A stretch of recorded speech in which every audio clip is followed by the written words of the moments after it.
যে বিদেশি নাগরিকদের দিয়ে ডক্টর ইউনূস দেশের রাজনীতির মাঠ পরিবর্তনের যে প্রচেষ্টা করলেন, সেটা আপনি কিভাবে ব্যাখ্যা করবেন সাকিব? ধন্যবাদ টিটো ভাই। এই প্রসঙ্গটা আমি আজকে শেষে এটাই বলতে চাই যে এটাও তো দুঃখজনক যে আমাদের এই জুলাই আন্দোলনে এত এত মানুষ জীবন দিল, এত এত ছাত্র তারা চোখ হারালো, বঙ্গুত্ব বরণ করলো। আমরা চেয়েছিলাম কি যে ডক্টর ইউনূসের মতো একটা ভিশনারি বা তার মতো একজন নোবেল বিজয়ী তিনি এমন ভাবে একটা অন্তর্বর্তী সরকার গঠন করবেন যে সরকারটা আসলে আগামীতে যে সরকার ক্ষমতা নিবে 5 বছরের জন্য, তাদের জন্য তিনি একটা চমৎকার একটা মানে একটা ট্রানজিশনাল অবস্থা রেখে যাবেন, যে তারা এসে সবকিছু সুন্দর মতো সাজিয়ে নিতে পারে। কিন্তু আমরা কি দেখলাম যে তিনি বিদেশ থেকে কিছু ভাড়া করা লোক নিয়ে আসলেন, যাদের অধিকাংশই হচ্ছে আমেরিকা বা নেদারল্যান্ডের বা কানাডার নাগরিক। তাদেরকে নিয়ে এসে তিনি একটা মৌজ মাস্তির একটা অন্তর্বর্তী সরকার করলেন, যে কিছু বিদেশি লোক আসলো, তারা মৌজ মাস্তি করলো। যেমন আপনি সংবিধান সংস্কারের জন্য আপনি সেই প্রফেসর আলী রিয়াজকে নিয়ে আসলেন, তিনি আমেরিকান নাগরিক। এখানে কি আলী রিয়াজের থেকে বেটার কেউ ছিল না? আলী রিয়াজ কি করলো? আলী রিয়াজ দিলরুবা নামে এক মহিলাকে নিয়ে মৌজ মাস্তি করলো গত একটা বছর। আমরা সেটা নিয়ে লেখালেখিও করলাম। তো এই আলী রিয়াজ তাদের মতো লোকদেরকে আপনি এনে আমাদেরকে সংবিধান শিখান, এর চেয়ে দুঃখজনক আর কি হতে পারে? দেশে কি আলী রিয়াজের চেয়ে বেটার কেউ ছিল না সংবিধান বিশেষজ্ঞ? আলী রিয়াজকেই কেন আনতে হবে?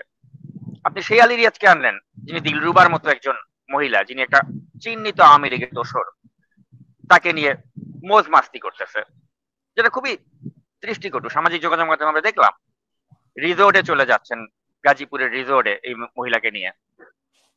এটা একটা তারা এটাকে একটা ভ্যাকেশন হিসেবে দেখেছে, যে বিদেশ থেকে আসছি, ভ্যাকেশনে কিছু মৌজ মাস্তি করে কিছু পয়সা টয়সা কামায় নিয়ে চলে যাই।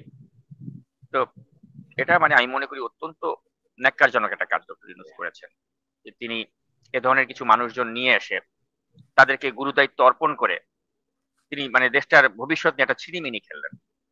শুধু আলী রিয়াজ কেন, আপনি দেখেন মনির হায়দার, সেও মার্কিন যুক্তরাষ্ট্রের নাগরিক বা গ্রিন কার্ড হোল্ডার, তাকে আপনি কেন রাখতে হলো? আপনি নেদারল্যান্ড থেকে আপনি নিয়ে আসলেন কাকে? ফয়েজ তৈয়বকে। আপনি বিনিয়োগের ক্ষেত্রে বিডা নির্বাহী কাকে বানালেন? আশিককে বানালেন, সেও বিদেশের নাগরিক। সব আপনার পরিচিত সার্কেল, সব আপনার পরিচিত মানুষজন, পরিচিত ভাই ব্রাদার। আপনার সবচেয়ে প্রভাবশালী যে ব্যক্তিটি এই ক্যাবিনেটে রয়েছে, আপনার এসডিজি বিষয়ক মুখ্য সমন্বয়ক লামিয়া মোর্শেদ, সে কানাডার নাগরিক। তো এভাবে আপনি চতুর্দিকে সব বিদেশি নাগরিকদেরকে রেখে দিয়ে আপনি একটা ভ্যাকেশন করলেন, একটা পিকনিক। আপনি গত 14 মাসে আপনি 14 বার বিদেশে গেলেন। এই 14 বার বিদেশে আপনি এদেরকে নিয়ে গেলেন ভ্যাকেশন করতে। এই বিদেশি নাগরিকগুলো রাষ্ট্রের পয়সায় তারা ভ্যাকেশন করলো। তো আপনি কি করলেন? আপনি মূলত কিছু লোকের, কিছু বিদেশি নাগরিককে আপনি এই দেশের জনগণের উপরে ছড়ি চালাতে দিলেন, এই জনগণের ভাগ্য নিয়ে ছিনিমিনি খেলতে দিলেন, সংবিধান নিয়ে কাটাছাড়া করার অধিকার দিলেন, তাদেরকে দিয়ে আপনি সংবিধান সংস্কার কমিশন করলেন। এইগুলো আসলে খুব হাস্যকর, হাস্যকর কিছু কাজ তিনি করলেন, নির্লজ্জের মতো করলেন, তার ক্ষমতার অপপ্রয়োগ তিনি করলেন।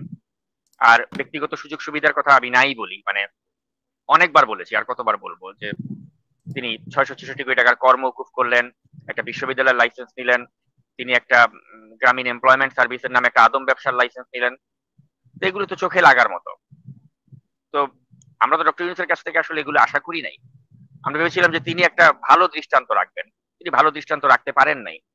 খুবই দুঃখজনক এই বিষয়টা, যে আপনি বিদেশ থেকে লোকজন এনে বা এই দেশেও আপনি আপনার যারা ক্লোজ ভাই ব্রাদার, তাদেরকে দিয়ে আপনি জনগণের উপর ছড়ি চালাচ্ছেন। কিভাবে?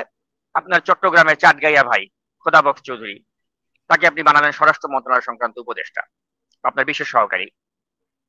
তো এই ব্যক্তি হচ্ছে পুরো স্বরাষ্ট্র মন্ত্রণালয়টাকে নিয়ন্ত্রণ করতেছে। যে ব্যক্তি হচ্ছে একটা ছাত্রলীগের ক্যাডার আছিল এক সময়, যেটা আমি আমার ফেসবুকে আমি প্রমাণ করে দিয়েছি, তার একদম প্রমাণ সহ একটা বইয়ের আলোকে, যিনি ছাত্রলীগের একজন নেতা ছিলেন। তো এইসব লোককে আপনি এখন স্বরাষ্ট্র মন্ত্রণালয়ে বসায় রাখছেন। তারা এখন পুলিশে কে আসবে কে যাবে এগুলো নির্ধারণ করছে। তার যোগ্যতাটা কি খোদাবক্স চৌধুরীর? তিনি আপনার পরিচিত, আপনার চাটগাইয়া ভাই, এই হচ্ছে তার কোয়ালিফিকেশন। আপনি আপনার প্রেস সচিব শফিক, তাকে কেন প্রেস সচিব বানালেন? উনি আপনার পরিচিত। তারপরে আপনি কি করলেন, আপনি শফিকের ভাইরে ভাই কোটায় তাকে আপনি নারায়ণগঞ্জ সিটি কর্পোরেশনের আপনি প্রশাসক বানায় দিলেন, তাই না? তাই মানে এগুলো কি, মানে এগুলো তো ফাইজলামি।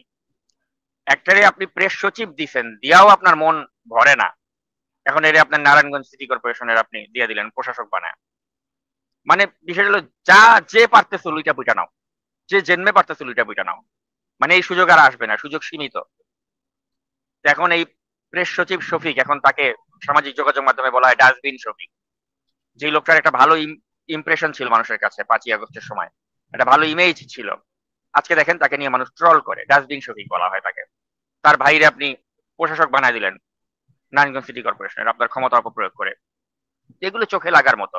আমরা আওয়ামী লীগের আমলেও যেমন এসব নিয়ে সমালোচনা করতাম যে শেখ হাসিনা সব গোপালগঞ্জের লোকজনকে দিয়ে এগুলো করতেছে, আর আপনি আপনার চট্টগ্রামের ভাই ব্রাদার দিয়ে আপনার বিদেশ থেকে লোকজন নিয়ে এসে আপনি যা ইচ্ছা তাই করতেছেন। তো আমি মনে করি কি, আসলে দিন শেষে সবকিছু একটা বিচার হওয়া উচিত। শেখ হাসিনা যে পাপ করেছেন তার যেরকম একটা বিচার হয়েছে, তাকে পালিয়ে যেতে হয়েছে। আমি আশা করি যে ডক্টর মোহাম্মদ ইউনূস তিনিও যে এই জাতির ভাগ্য নিয়ে যে ছিনিমিনি খেললেন এই অন্তর্বর্তী সরকারের মাধ্যমে, আমি মনে করি যে এটা একটা বিচার হওয়া উচিত, কারণ তিনি আমাদের আশা ভঙ্গ করেছেন। আমরা 5ই আগস্টের পর একটা অনেক আশা নিয়েছিলাম।